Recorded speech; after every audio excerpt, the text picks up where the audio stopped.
بسم اللہ الرحمن الرحیم الحمدللہ رب العالمین والعاقبۃ للمتقین والصلاۃ والسلام علی سید الانبیاء والمرسلین۔ آج آپ تمام احباب کو تحریک لبیک پاکستان کے مرکزی سیکریٹریٹ میں مدعو کیا گیا ہے۔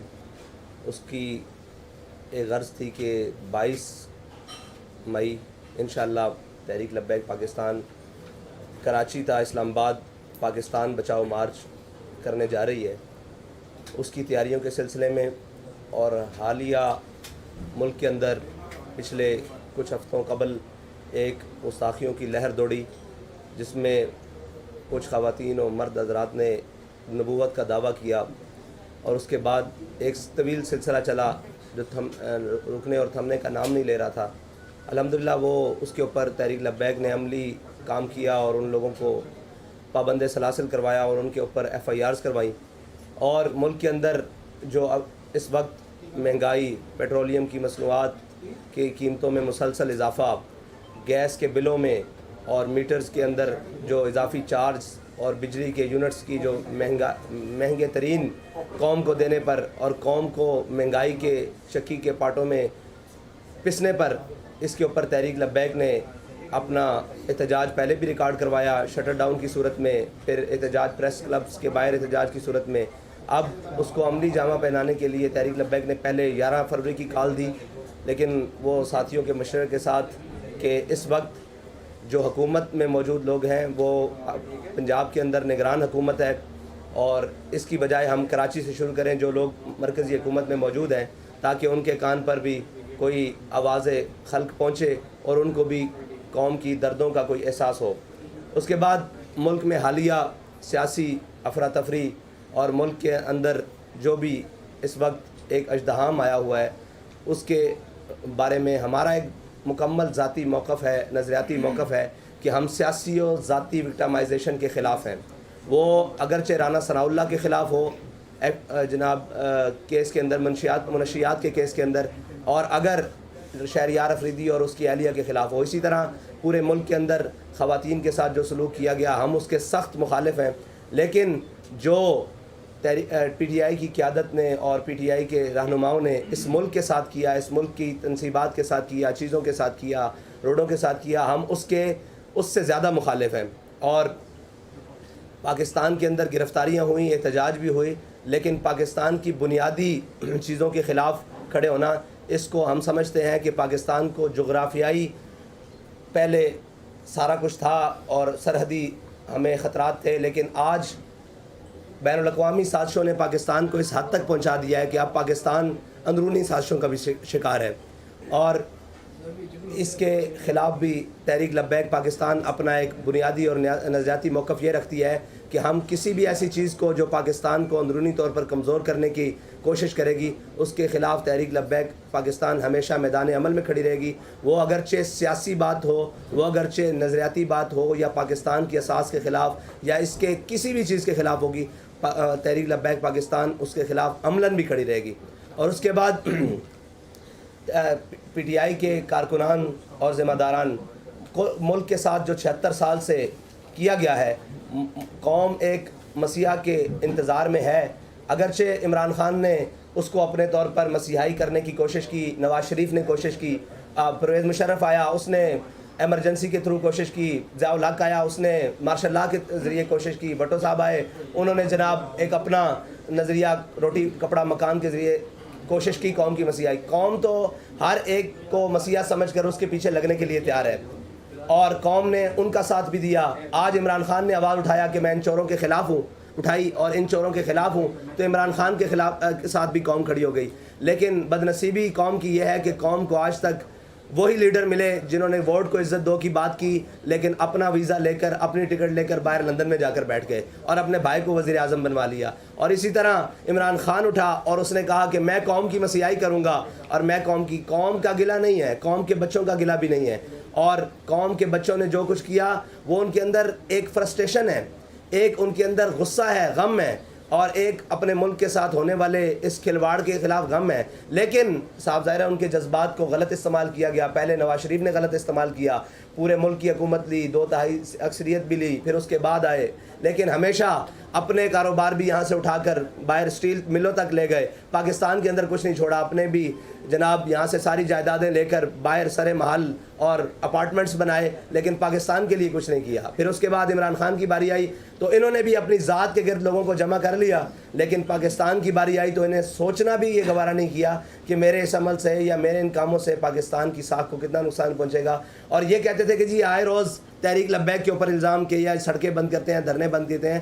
تحریک لبیک نے کبھی بھی ملکی سالمیت کو خطرے میں ڈال کر اپنی بات منوانے کی کوشش نہیں کی. ہاں ہم نے احتجاج ضرور کیا ہے, ہم انشاءاللہ آئندہ بھی کریں گے. ناموس رسالت کے لیے احتجاج, ختم نبوت کے لیے احتجاج, پاکستان کی بنیادی نظریے کے لیے احتجاج, پاکستان کی سالمیت کے لیے احتجاج تحریک لبیک آئندہ بھی کرے گی. قوم کے لیے, ملت کے لیے کسی بھی مقام پر آواز اٹھانا یہ تحریک لبیک اپنا موقف سمجھتی ہے. لیکن اس طرح کا ماحول بنا دینا کہ ملک کی بقا خطرے میں پڑ جائے, اس کے خلاف تو انشاءاللہ ہم پہلے بھی ہیں اور آج بھی رہیں گے. اور باقی یہ جو سیاسی اور ذاتی طور پر لوگوں کو ہراساں کیا جا رہا ہے یا جسے کہتے ہیں کہ آرمی کورٹس کی بات کی جا رہی ہے یا آرمی ان کی تحریک لبیک سختی سے مخالفت کرتی ہے. یہ آرمی کورٹس اس وقت کہاں تھے جب ریمنڈ ڈیوس کو اس ملک سے رہا کیا گیا ہے؟ اس وقت کہاں تھے؟ وہ تو پاکستان کا ریاستی مسئلہ تھا.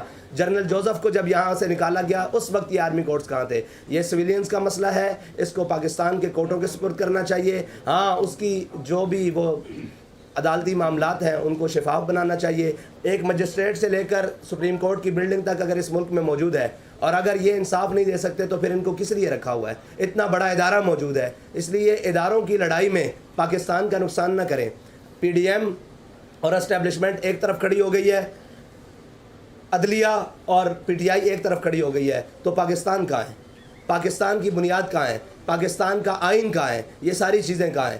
تو تحریک لبیک پاکستان کے ساتھ کھڑی ہے, آئین کے ساتھ کھڑی ہے, اور تمام اداروں کو بھی یہ کہتی ہے کہ آپ کی وقار اور آپ کی عزت پاکستان کے ساتھ کھڑے ہونے کے ساتھ ہے, نہ کہ کسی کے ساتھ ذاتی پسند اور ناپسند, اور نہ کہ وقتی مفاد کے ساتھ کسی کے موقف کی حمایت کرنے کے ساتھ ہے. ہاں جنہوں نے جرم کیا ہے وہ قیادت ہو, وہ جناب ذمہ دار تو قیادت ہے, ان کو پکڑیں, ان کے جناب رہنماؤں کو پکڑیں, لیکن قوم کے بچوں کے ساتھ بالکل بھی ایسا سلوک نہ کریں کہ وہ کہیں جناب بددل ہو کر کسی اور راستے کی طرف جائیں. یہی ہماری پہلی بنیادی غلطیاں تھیں, اور جو غلطیوں نے ہمیں بلوچستان میں وہ دن دکھانے پڑے, خدا نہ خواستہ کہ اب بلوچستان میں افراتفری پھیلی. پھر یہی وہ دن تھے جن غلطیوں کی وجہ سے سندھی بھائیوں نے سندھو دیش کا نعرہ لگایا اور پختونوں نے ایک اس طرف طالبان سٹائل میں ادھر جانے کی کوشش کی اور ایک ملک کے خلاف. تو ہم یہ کہتے ہیں کہ اپنے بچوں کے خلاف اگر کوئی کارروائی جو جرم جن سے ہوا ہے یا جو ملوث ہیں ان کو لائیں, ان کا ٹرائل کریں, ان کو کورٹس میں لائیں, ان کو جناب سزا دیں, لیکن اس طرح مجموعی طور پر قوم کو پیسنا یہ اس کے ہم مکمل خلاف ہیں. کیونکہ ہم تحریک لبیک 5 کریک ڈاؤن برداشت کر چکی ہے. ہمیں پتہ ہے کہ اس کی قیمت کیا دینی پڑتی ہے, گھر والوں کو کیا دینی پڑتی ہے, بچوں کو کیا دینی پڑتی ہے, خواتین کو کیا دینی پڑتی ہے, اس کی قیمت تعلیم کو کیا دینی پڑتی ہے, صحت کو کیا دینی پڑتی ہے. اس لیے ہمیں سب کے خلاف ہے. انشاءاللہ تحریک لبیک پاکستان 22 مارچ کو بھرپور کراچی تا اسلام آباد مارچ کرے گی اور اپنے مطالبات انشاءاللہ حکومت وقت سے منوائے گی. رضوی صاحب یہ بتا دیں کہ آپ کیونکہ پی ڈی ایم میں نہیں شامل ہیں جی, تو آپ کو یہ پتہ ہونا چاہیے کہ دفعہ 144 لگی ہے اور سرکاری مشینری جو ہے حکومت آپ کے خلاف استعمال کرے گی. دفعہ 144 سندھ میں نہیں لگی ہوئی ابھی تک, آپ کی اطلاع کے لیے اسلام آباد میں لگی ہے. انشاءاللہ جب تک ہم وہاں پہنچیں گے اسلام آباد کے حالات ہمارے آنے سے نکلنے سے بہت بہتر ہو جائیں گے. صاحب یہ بتائیں کہ آپ نے کہا کہ جو سیاسی جماعتیں ہیں اس حوالے سے میں بات کرنا چاہ رہا ہوں کہ اگر کوئی شخص عدت میں خاتون سے شادی کر لیتا ہے اس حوالے سے, مذہبی حوالے سے کیا آپ کہتے ہیں, اور اسی شخص کی اگر بیٹی جو ٹریا ہے اس کے ساتھ اگر اس کو نہ رکھا جائے اس حوالے سے اسلام کیا کہتے ہیں؟ اس طرح ہمارے مفتیان کرام نے اس کے اوپر فتویٰ دے دیا ہوا ہے. یہ بڑا حساس اور نازک مسئلہ ہے. میں یہ سمجھتا ہوں کہ آپ مذہبی طور پر اس کو استعمال کر کے عمران خان کے خلاف نہ جائیں. عمران خان کی اور بہت بڑی غلطیاں ہیں جن کو لایا جائے. اس میں تو عمران خان اگر توبہ کر لے گا تو اس کو معافی مل جائے گی, پھر ہم کیا کریں گے. مسئلہ یہ ہے کہ اس نے بنیادی قوم کے ساتھ جو کیا ہے ان پر بات کی جائے. یہ تو اس کا اپنا ذاتی مسئلہ ہے جس کو مفتیان بنا کر سمجھا سکتے ہیں. صاحب آپ نے یہ کہا ہے کہ جب ہم اسلام آباد تک پہنچیں گے تو جس دفعہ 144 لگی ہوئی ہے وہ ختم ہو جائے گی. تو کیا کہیں کوئی بیک ڈور کو رابطے ہیں یا کوئی اشارہ ہے؟ جیسے کہ اکثر آپ پہ الزام لگایا جاتا ہے کہ یہ ایک ایسی جماعت ہے جو کسی کو اشارے پہ چلتی ہے یا اس کو صرف کسی طرح کی جو حرکات ہیں اس کے لیے کھڑا کیا گیا، کیا کہیں؟ دیکھیں تحریک لبیک یہ سمجھتی ہے کہ ملک میں ہر وقت تو نہیں 144 لگ سکتی نا، ملک میں وقتی طور پر لگائی گئی ہے اور پہلے بھی لگتی رہی ہیں کچھ دن کے لیے، تو ختم ہو جائے گی. تو ابھی بہت سارے دن پڑے ہیں ہمارے اسلام آباد پہنچنے تک، اور انشاءاللہ تحریک لبیک نے کبھی ایسا کوئی کام نہیں کیا جس کی وجہ سے دفعہ 144 کو برقرار رکھا جائے. جنرل الیکشن کو بھی آپ نے اپنی اس مہم کا حصہ بنایا ہے، کیا آپ یہ بھی چاہتے ہیں، کوئی ڈیمانڈ ہے آپ کی جنرل الیکشن کے حوالے سے بھی؟ جنرل الیکشن کے حوالے سے ہماری یہ ڈیمانڈ ہے کہ الیکشن اکٹھے ہوں اور اپنے وقت پر ہوں. جب انشاءاللہ یہ اس حکومت کی مدت پوری ہو جائے گی پھر انشاءاللہ اس کے اوپر بھی بات ہوگی. اچھا آپ صاحب یہ بتائیے کہ ایک شخص جھوٹا ہو، دینی توازن ٹھیک نہ ہو، زانی بھی ہو اور غیر اللہ کو سجدے بھی کرتا ہو، تو آپ سمجھتے ہیں کہ ایسے شخص کی اطاعت کرنا حلال ہے یا حرام ہے؟ مذہبی پوائنٹ آف ویو سے کیا کہتے ہیں؟ مذہبی پوائنٹ آف ویو سے یہ جو سارے الزام لگائے ہیں یہ جب ثابت ہو جائے تو پھر تو حلال نہیں ہے، لیکن جب تک ثابت نہ ہو اور جب تک اس کا موقف نہ سنا جائے اس وقت تو نہیں کہا جا سکتا نا کہ یہ تو اس کے اوپر سراسر الزام ہے. بھائی اگر آپ عمران کی بات کر رہے ہیں تو عمران کے اوپر اور بہت سارے جرم ہیں جن کا آپ نام لیں. اس میں سب سے بڑا جرم یہ ہے کہ اس نے آسیہ مسیح کو ان کوٹوں کے ذریعے رہا کروا کے فرانس میں جا کر پریس کانفرنسیں کی ہیں. اس نے عشاقان رسول کے اوپر لبیک یا رسول اللہ کہتے ہوئے اپنے دور میں 53 لوگوں کو شہید کروایا ہے. اس نے بہت سارے ایسے کام کیے ہیں. اس نے کرتارپور کی راہداری قادیانیوں کے لیے کھولی ہے. یہ بہت لمبا کیس ہے، آپ اس کے بنیادی اس کے اوپر آئیں جس کے اوپر اس نے کام کیا ہے. یہ تو اس کے ذاتی معاملات ہیں نا، ذاتی معاملات کے اوپر ہم گفتگو نہیں کریں. غریبوں کی پارٹی ہے. میں یہ کہنا ہوں آپ نے مہنگائی کے حوالے سے، پیٹرولیم کے حوالے سے سارا کام کیا. اس کے تناسب میں ہم جو پی ٹی آئی کے لوگوں کو گرفتاری کرنی پڑی.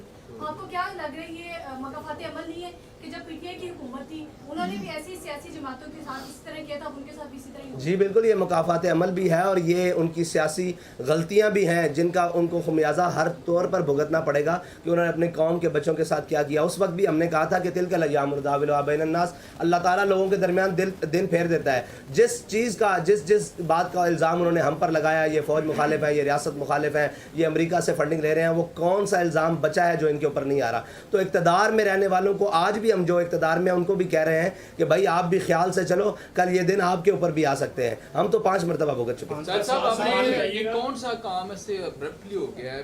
مہنگائی تو بڑی دیر سے چل رہی ہے، پی ڈی ایم کے دور میں بھی چل رہی ہے، عمران خان کے دور میں بھی جو ہے ہوئی. کون سا کام ہو گیا کہ آپ نے لانگ مارچ کا اعلان کر دیا، وہ بھی کراچی سے؟ بھائی ہم نے تو اس کا اعلان پہلے 3 مہینے سے تیاری کی ہے اور سب سے پہلے ہم نے شٹر ڈاؤن کی آپ کو بتایا کال دی ہے. اور یہ صاف ظاہر ہے کام ہو نہیں گیا. پیٹرول کی قیمت جو 2 گنا سے بھی زیادہ بڑھ گئی ہے. بجلی کی جی اب تو کم کر نہیں، یہ تو مذاق ہے نا قوم کے ساتھ کہ مطلب 30 روپے 25 روپے بڑھا کر 12 روپے کم کر دینا، 20 روپے بڑھا کر 10 روپے کم کر دینا. 12 فروری کو جب ہم نے اعلان کیا تھا اس وقت پیٹرول کی قیمت 249 روپے تھی، آج 270 روپے ہے. آپ یہ دیکھیں یہ قوم کے ساتھ مذاق ہے. اور اسی طرح ڈیزل کی قیمت اس وقت آج سے 10 یا 15 روپے کم تھی جو انہوں نے بیک وقت 30 روپے کم کیا ہے. تو یہ تو قوم کے ساتھ مذاق ہے کہ کوئی احتجاج کے لیے نکلے تو آپ فوراً 10 روپے 5 روپے کم کر دیں اور جب کوئی نہ بولے تو آپ 15-20 روپے بڑھا دیں. اچھا حفصہ یہ بتائیے گا قوم کی بیٹیوں کو تو سڑکوں پر لایا جا رہا ہے جبکہ خود اپنی جو بیوی ہے ان کو 7 پردوں میں عدالت میں لایا جا رہا ہے. یہ تو قوم کو سوچنا چاہیے نا، یہ قوم کو سوچنا چاہیے کہ ان کی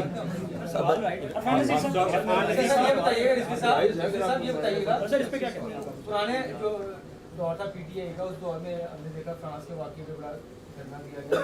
اس کے بعد واقعے ہوئے، انڈیا میں واقعہ ہوا اور دیگر بھی واقعے ہوئے، چھوٹے میں بھی واقعے ہوئے. اس طرح دھرنے نہیں دیے گئے، اس پہ صرف پریس ریلیز تک جو ہے نا آپ لوگوں نے وہ جاری کی. تو کیا وجوہات تھی کہ اس وقت اس طرح کی جو ہے وہ مزاحمت نہیں کی گئی؟ اس کی میں کئی دفعہ جواب دے چکا ہوں کہ فرانس کے خلاف ہمارا احتجاج اس لیے تھا اور اس کے سفیر کی ملک بدری اس لیے تھا کہ وہ وہاں گستاخی ریاستی سطح پر ہوئی ہے، ریاستی سطح پر ہوئی ہے. اور یہ شاید آپ نے نہیں سنا کہ اس کے صدر نے اور ریاست نے اس کی حمایت کی تھی، اس لیے ان کے سفیر کو. انڈیا میں جو گستاخی ہوئی ہے وہ ذاتی طور پر ہوئی ہے، اس کے خلاف ہم نے احتجاج بھرپور ریکارڈ کیا ہے. اور کل بھی کوئی خدا نہ خواستہ ریاستی سطح پر اللہ نہ کرے کوئی اس کی حمایت کرتا ہے تو ہمارا مطالبہ پھر وہی ہوگا کہ اس کے سفیر کو ملک بدر کیا جائے. اس کے لیے جو بھی قربانی دینی پڑی انشاءاللہ دے گا. الیکشن ایئر ہے، یہ مہنگائی کے خلاف کوئی ریلی ہے یا یہ آپ باقاعدہ طور پہ الیکشن کی کمپین کا آغاز کر رہے ہیں؟ ابھی تو مہنگائی کے خلاف ہے، جب الیکشن کے لیے آئیں گے تو انشاءاللہ ہم بتا دیں گے. جو بھی تحریک لبیک کے نظریے پر آ جائے گا اس سے کولیشن بن سکتی ہے. خالی حکومت کی وجہ سے نہیں، اس کے پیچھے ایک پوری معاشی ڈھانچہ اور ٹیکسز اور لیویز اور ڈیوٹیز وغیرہ